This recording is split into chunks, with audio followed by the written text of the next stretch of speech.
ഒറ്റ kilo chicken കൊണ്ട് 50 പേർക്കുള്ള ചിക്കൻ കറി ഉണ്ടാക്കാൻ പറ്റുമോ? പറ്റൂന്നേ. അപ്പൊ നമുക്കൊന്ന് നോക്കാം. ഇത് നമ്മൾ ബഡ്ജറ്റ് ഫ്രണ്ട്ലി ആകാൻ വേണ്ടിയിട്ടല്ല 1 കിലോ ആക്കി കുറച്ചിട്ടുള്ളത്. ഈ ചിക്കനെ അത്രയും ചെറിയ പീസുകളാക്കി മുറിച്ച് കഴിയുമ്പോൾ അത് വെന്ത് വരുന്ന ജ്യൂസ് ഒക്കെ നമ്മുടെ ആ ചാറിലോട്ട് അങ്ങ് പെരണ്ട് വരുമ്പോഴത്തേക്കും കിട്ടുന്ന ടേസ്റ്റ് പറഞ്ഞറിയിക്കാൻ പറ്റത്തില്ല. ഇത് അപ്പത്തിന്റെ കൂടെയോ ഇടിയപ്പത്തിന്റെ കൂടെയോ ആവി കയറ്റിയ ബ്രെഡിന്റെ കൂടെയോ എന്തിന്റെ കൂടെ വേണമെങ്കിലും സെർവ് ചെയ്യാം. അപ്പൊ നമുക്കൊന്ന് കണ്ടു നോക്കാം. ധാരാളം പച്ചക്കറികളിട്ട പോഷകസമൃദ്ധമായൊരു ചിക്കൻ സ്റ്റൂ ആണ്. ഈ പച്ചക്കറികളുടെയൊക്കെ അളവ് കൂടുതലുള്ളതുകൊണ്ടാണ് നമുക്കിത് 50 പേർക്ക് വിളമ്പാൻ പറ്റുന്നത്. പക്ഷേ രുചിയുടെ കാര്യത്തിൽ ഒരു കോംപ്രമൈസും ഇല്ല. ചിക്കൻ്റെ അളവ് കുറവാണെന്ന് വെച്ച് ഒട്ടും ടേസ്റ്റ് കുറവില്ല. ടേസ്റ്റ് ഇച്ചിരി മുന്നിട്ട് നിൽക്കുന്നെങ്കിലേ ഉള്ളൂ. അപ്പോൾ ഇതിനടുത്ത് ഞാനായിട്ട് ഉരുളക്കിഴങ്ങ്, ക്യാരറ്റ്, സവാള, പച്ചമുളക്, ഇഞ്ചി, ബീൻസ് ഇതൊക്കെ എടുത്തിട്ടുണ്ട്. ഈ എടുത്ത ഐറ്റംസ് എല്ലാം നല്ല കുനുകുന ചെറുതാക്കി അരിഞ്ഞണം. ഇനിയാണ് ഈ ഡിഷിൻ്റെ ഹീറോയായ ചിക്കൻ വരുന്നത്. 1 കിലോ ചിക്കൻ ബോൺലെസ് ആയിട്ടുള്ളത് വളരെ ചെറിയ പീസുകളായിട്ട് എടുത്തിട്ടുള്ളതാണ്. ഇതിലേക്ക് ഞാൻ 1 ടേബിൾ സ്പൂൺ ഉപ്പും 1 ടേബിൾ സ്പൂൺ കുരുമുളക് പൊടി 1 ടേബിൾ സ്പൂൺ ഗരം മസാല ഇത് മൂന്നും കൂടെ കൂട്ടിച്ചേർത്ത് നന്നായി മാറിനേറ്റ് ചെയ്യാനായിട്ട് വെച്ചിരിക്കുകയാണ്. നന്നായി ഇളക്കി ഇനി ഇത് ഇളക്കിയ ശേഷം നമ്മൾ ഫ്രിഡ്ജിലെ താഴത്തെ തട്ടിലോട്ട് വെച്ചേക്കുക. അപ്പോൾ അവിടെ ഇരുന്ന് വളരെ പെട്ടെന്ന് ഇതിലോട്ട് ഈ മസാല എല്ലാം പിടിക്കും. ഇനി നമ്മളൊരു കുക്കറിൽ നമ്മൾ വേവിക്കാനുള്ള സാധനങ്ങളെല്ലാം മാറ്റുകയാണ്. ഉരുളക്കിഴങ്ങാണ് ആദ്യം എടുക്കുന്നത്. ഇവിടെ ഉരുളക്കിഴങ്ങ് ഞാൻ എടുത്തിട്ടുള്ളത് 750 ഗ്രാം ഉരുളക്കിഴങ്ങാണ് എടുത്ത് തൊലി കളഞ്ഞ് നല്ല ചെറിയ പീസുകളാക്കി എടുത്തിട്ടുള്ളത്. ഇനി അടുത്തത് നമ്മുടെ ബീൻസാണ്. ഒരു പിടി ബീൻസ്. ഇനി അളവ് പറയുകയാണെങ്കിൽ 85 ഗ്രാം ബീൻസാണ് ഇതിനകത്ത് ഞാൻ ഉപയോഗിച്ചിട്ടുള്ളത്. പിന്നെ നമ്മുടെ ക്യാരറ്റ് 3 ചെറിയ പീസ്. അളവ് പറയുകയാണെങ്കിൽ 215 ഗ്രാം ക്യാരറ്റാണ് ഞാൻ എടുത്തിട്ടുള്ളത്. അപ്പോൾ ഈ പച്ചക്കറികളെല്ലാം കൂടെ വെന്ത് നല്ലപോലെ ഉടയണം. അപ്പോൾ നല്ല കൊഴുത്ത ക്രീമി ആയിട്ടുള്ള ചാറ് നമുക്ക് കിട്ടും. ഇനി ഈ കുക്കറിനകത്തേക്ക് ഇതെല്ലാം കൂടെ ഇട്ട ശേഷം നമുക്ക് ഈ കുക്കറൊന്ന് അടയ്ക്കണം. അടയ്ക്കുന്നതിന് മുന്നേ നമുക്ക് ഇതിന് നികക്കെ വെള്ളം എടുക്കണം. ഇപ്പം എനിക്കൊരു പ്രശ്നം പറ്റിയത് ഞാൻ ആദ്യം എടുത്ത കുക്കർ ചെറിയ കുക്കറായിപ്പോയി. അപ്പോൾ എനിക്കൊരു സംശയം അടിയിൽ പിടിച്ചാലോന്ന്. പിന്നെ ഞാൻ രണ്ടാമത് വലിയൊരു കുക്കറിലോട്ട് മാറ്റിയതാണ് ഈ കാണുന്നത്.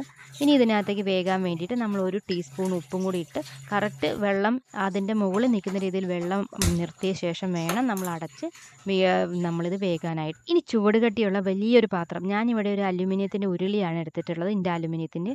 അത് ചൂടായി വന്നു കഴിയുമ്പോഴത്തേക്കും അതിലേക്ക് 1 കപ്പ് വെളിച്ചെണ്ണ ഇട്ടു. ഇനി നമുക്ക് വേണ്ടുന്ന ഗരം മസാല കൂട്ടുകൾ ആഡ് ചെയ്യാണ്. അതിന് വേണ്ടിയിട്ട് പട്ട 6 പീസ് പട്ട, സ്റ്റാർ 5 സ്റ്റാർ, ഗ്രാമ്പു ഒരു 8 ഗ്രാമ്പു ഉണ്ട്, ഏലക്ക ഒരു 12 എണ്ണം. ഇത്രയും ഇട്ടിട്ട് ചെറിയ തീയിലിട്ട് ആ എണ്ണയിൽ അതൊന്ന് മൂത്ത് വരാൻ വെയിറ്റ് ചെയ്യാം. അതങ്ങ് മൂത്ത് വരുമ്പോൾ തന്നെ നല്ലൊരു സ്മെല്ല് മുറിയിലാകെ വരും. അതാണ് അതിൻ്റെ ഒരു അളവ് പോലെ. ഇനി അതിനകത്തേക്കിട്ട് നമ്മൾ അരിഞ്ഞു വെച്ച് സവാള വഴറ്റാൻ പോവുകയാണ്. അപ്പോൾ ഈ ചെറിയ തീയിലിരുന്ന് ഈ സവാള ഇതിൻ്റെ കൂട്ടത്തിൽ ഇരുന്ന് വഴന്ന് വരുമ്പോഴത്തേക്കും ആ മസാലകളൊക്കെ ആ സവാളയിൽ ചെറുതായി പിടിച്ചു തുടങ്ങും. ഇനി പെട്ടെന്ന് സവാള വഴന്ന് വരാൻ വേണ്ടിയിട്ട് ചെറുതായിട്ട് കുറച്ച് ഉപ്പ് ഇതിലോട്ട് ഇട്ട് കൊടുക്കുക. ഞാനിവിടെ ഒരു 1/2 ടീസ്പൂണാണ് ഇട്ടിട്ടുള്ളത്. അത് ആ ഉപ്പിൻ്റെ കൂട്ടത്തിൽ അപ്പോൾ അതിനനുസരിച്ചുള്ള ഉപ്പ് കുറച്ചാണ് നമ്മൾ ആദ്യം ഇട്ടിട്ടുള്ളത്.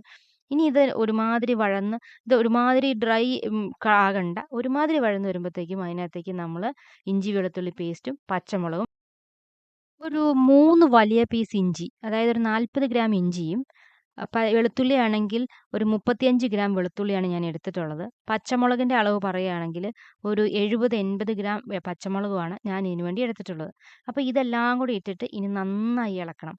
ഇളക്കിക്കൊണ്ടേ ഇരിക്കണം, ഇല്ലെങ്കിൽ ഇത് അടിയിൽ പിടിക്കും. പിന്നെ ഇത് നമുക്ക് സാധാരണ ചിക്കൻ കറി വെക്കുമ്പോഴത്തേക്കും നല്ല ബ്രൗൺ കളർ വരെ നമ്മൾ ഈ നമ്മുടെ സവാള വഴറ്റിയെടുക്കാറുണ്ട്. അത്ര ഇതിന് വഴറ്റേണ്ട ആവശ്യമില്ല. ഏകദേശം ഒരു യെല്ലോ കളർ ആയി വന്നാൽ മതി. അപ്പോഴത്തേക്കും നമ്മളിനി ഗരം മസാല ആഡ് ചെയ്യുകയാണ്. ഈ ഗരം മസാല എല്ലാ തരത്തിലുള്ള ഗരം മസാല കൂട്ടുകളും കൂടി കൂട്ടി നമ്മൾ വീട്ടിൽ പൊടിച്ചെടുത്തതാണ്. നിങ്ങൾക്ക് കടയിൽ നിന്ന് വാങ്ങുന്നതാണുള്ളതെങ്കിൽ അതെടുത്താൽ മതി. മറ്റൊരു വീഡിയോയിൽ ഞാൻ ഈ ഗരം മസാല കൂട്ട് എങ്ങനെയാണ് ഉണ്ടാക്കുന്നതെന്ന് ഞാൻ ഷെയർ ചെയ്യാവുന്നു. അപ്പോൾ ഇത് ഗരം മസാല ആഡ് ചെയ്തു. ഇനി ഗരം മസാല ശേഷം നമ്മൾ കുരുമുളക് പൊടി ആഡ് ചെയ്യും. ഇവിടെ ഞാനിപ്പോൾ ആഡ് ചെയ്തത് ഒരു 2 ടേബിൾ സ്പൂൺ ഗരം മസാലയും 1 ടേബിൾ സ്പൂൺ കുരുമുളക് പൊടിയാണ്. അപ്പോൾ ഈ ഒരു കറിയിൽ നമ്മൾ പല സമയങ്ങളിലായിട്ട് ഗരം മസാലയും കുരുമുളക് പൊടിയും ആഡ് ചെയ്യുന്നുണ്ട്. ഇതിന് മുന്നേ നമ്മൾ ചിക്കൻ മാറിനേറ്റ് ചെയ്ത സമയത്തും ഗരം മസാലയും കുരുമുളക് പൊടിയും ചേർത്തിരുന്നു. ഇതിൽ മഞ്ഞപ്പൊടിയോ മുളക് പൊടിയോ ചിക്കൻ മസാലയോ അങ്ങനെ വേറെ ഒന്നും ചേർക്കുന്നില്ല. ഓൺലി ഗരം മസാലയും കുരുമുളക് പൊടിയും മാത്രമാണ്. അപ്പോൾ നമ്മളിപ്പം വരണ്ട് വന്ന ആ ഒരു ഈ മസാലക്കൂട്ടിനകത്തേക്കാണ് നമ്മൾ ചിക്കനെ ആഡ് ചെയ്തത്. ഇതാണ് ഇതിൻ്റെ ഏറ്റവും പ്രധാനപ്പെട്ട പോയിന്റ്. അതായത് ആ ചിക്കൻ ചെറിയ പീസായിട്ടുള്ള ചിക്കൻ ഈ മസാലക്കൂട്ടി കിടന്ന് വേകണം. ഇതിൽ വെള്ളമോ എണ്ണയോ ഒന്നും ഇനി ചേർക്കരുത്. ഈ മസാല ഇളക്കി ഇളക്കി കൊടുക്കുമ്പോൾ അതിലേക്ക് ആ മസാല എല്ലാം നന്നായി പെരളും. ഇതിന് ശേഷം മാത്രമേ നമ്മൾ പച്ചക്കറിയും ബാക്കിയൊക്കെ ചിക്കൻ ആ മസാലക്കൂട്ടിൽ കിടന്നൊരു പകുതി വേവായി കഴിയുമ്പോഴത്തേക്കും നമ്മൾ വേവിച്ച് വെച്ചിരുന്ന നമ്മുടെ വെജിറ്റബിൾസിൻ്റെ കൂട്ട് ഇതിനകത്തേക്ക് ചേർക്കുകയാണ്. വെജിറ്റബിൾസ് എല്ലാം തന്നെ നോക്കിയാൽ നല്ലപോലെ അലിഞ്ഞിട്ടുണ്ട്. അതിൽ എല്ലാം നല്ലപോലെ വെന്തിട്ടുണ്ട്. ഇനി ഇത് നല്ലതുപോലെ ഇളക്കി, അപ്പോൾ ആ വെജിറ്റബിൾസിനകത്ത് അത്യാവശ്യം വെള്ളമുണ്ട്. അതുകൊണ്ട് ഇപ്പം വെള്ളം ഒഴിക്കണ്ട. നന്നായിട്ട് ഇളക്കി ചെറിയ തീയിലിട്ട് വേവിക്കുക. അപ്പോൾ ആ ചിക്കൻ്റെ ജ്യൂസ് എല്ലാം കൂടെ ഈ വെജിറ്റബിൾസിനോടും പിടിക്കും. അങ്ങനെ ആ ഗ്രേവിക്ക് അപ്പം തന്നെ നല്ലൊരു ടേസ്റ്റ് ആയിരിക്കും. മുറിയിലൊക്കെ നല്ല മണം വരാൻ തുടങ്ങിയിട്ടുണ്ടാകും.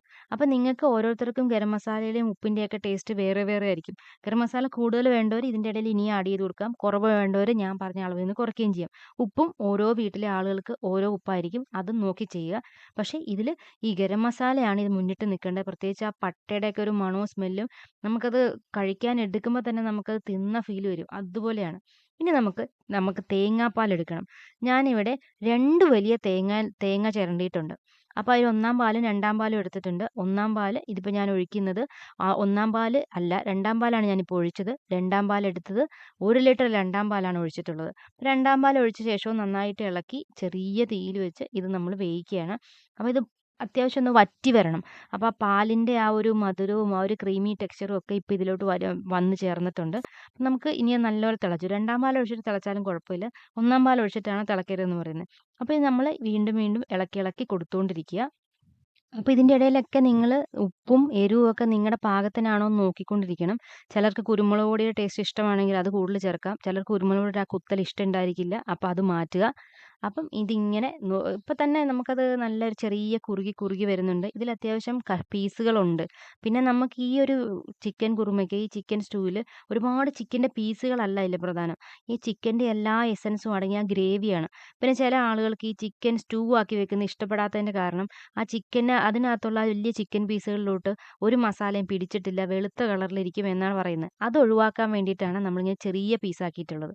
ഇനി ലാസ്റ്റ് നമ്മുടെ 1-ാം പാല് ഒരു 1/2 ലിറ്റർ 1-ാം പാൽ 500 ml 1/2 ലിറ്ററിൻ്റെ 1-ാം പാലാണ് ഞാൻ ചേർത്തിട്ടുള്ളത്. നല്ല കൊഴുത്ത ഈ തേങ്ങാപ്പാലൊക്കെ ഞാൻ മിക്സിയിലാണ് പിഴിഞ്ഞിട്ടുള്ളത്. അപ്പോൾ ഞാൻ ഇതിന് മുന്നത്തെ ഒരു വീഡിയോയിൽ പറഞ്ഞിരുന്നു മിക്സിയിൽ തേങ്ങാപ്പാൽ എടുക്കുമ്പം ശ്രദ്ധിക്കേണ്ട കാര്യങ്ങൾ. മിക്സിയിലെടുക്കുമ്പോൾ നമ്മൾ ആദ്യം തന്നെ തേങ്ങ നല്ലതുപോലെ അരയ്ക്കുക. അരച്ച ശേഷം മാത്രം വെള്ളമൊഴിച്ച് പിഴിയാവുള്ളൂ. അപ്പോൾ അത് മുഴുവൻ തേങ്ങാപ്പാലും നമ്മുടെ കൂടെ ഇങ്ങ് പോകുന്നുള്ളൂ. ഇപ്പം നമ്മുടെ കറി നന്നായി റെഡി ആയിട്ടുണ്ട്. അത് ഇപ്പം നോക്കിയാൽ നല്ല തിക്കായിട്ടുണ്ട്. ഇനി അത് നമ്മൾ വാങ്ങി വെച്ചിട്ടുണ്ട്. ഇതിൽ അത്യാവശ്യം പീസുകളുണ്ട് നോക്ക്. വെജിറ്റബിൾസും ഉണ്ട്, ചിക്കൻ പീസുകളും ഉണ്ട്. ഇതിലെ ആളുകൾ ചിക്കൻ പീസ് അല്ല കഴിക്കാതിരിക്കുന്നത്. അതിലെ ആ ഗ്രേവിയാണ് ഇതിൻ്റെ മെയിൻ ഫോക്കസ്. ഇനി ഞാനൊരു ടിപ്പ് ഞാൻ ചെയ്യുന്ന എൻ്റെ മാത്രം സൂത്രപ്പണിയാണ്. എണ്ണ ചൂടാക്കിയിട്ട് അതിനകത്തേക്ക് സ്റ്റൗ ഓഫ് ചെയ്ത ശേഷം ഗരം മസാല ഇട്ട് ഉടനെ തന്നെ വെച്ചോണ്ടിരുന്ന ആ ഗരം മസാല കരിയും. ആ ഗരം മസാല ഒന്ന് ഇതിൻ്റെ മുകളിലോട്ട് നമ്മൾ താളിച്ച് ചേർക്കുന്ന പോലെ ചേർക്കണം. അപ്പോൾ ആ ഗരം മസാലയുടെ ഒരു ഫ്രഷ് ഫ്ലേവർ ആ കറിയിലോട്ട് കിട്ടും. നല്ല മണമായിരിക്കും. അതൊരു മേമ്പൊടിക്ക് വേണ്ടി നമ്മൾ ചേർക്കുന്നതാണ്.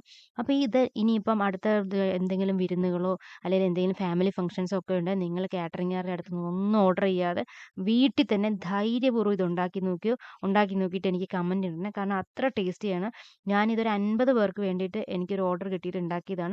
അത് കഴിച്ചവരെല്ലാവരും സൂപ്പറാണെന്ന് പറഞ്ഞു. വീണ്ടും വീണ്ടും ഞാനിത് ഉണ്ടാക്കാറുമുണ്ട്. അപ്പോൾ എല്ലാവരും ഒന്ന് കഴിച്ചു നോക്കുക, കമൻറ്റ് ഇടുക, ബെല്ലൈക്കൺ അമർത്തി സബ്സ്ക്രൈബ് ചെയ്യാനും മറക്കരുത്. Thank you.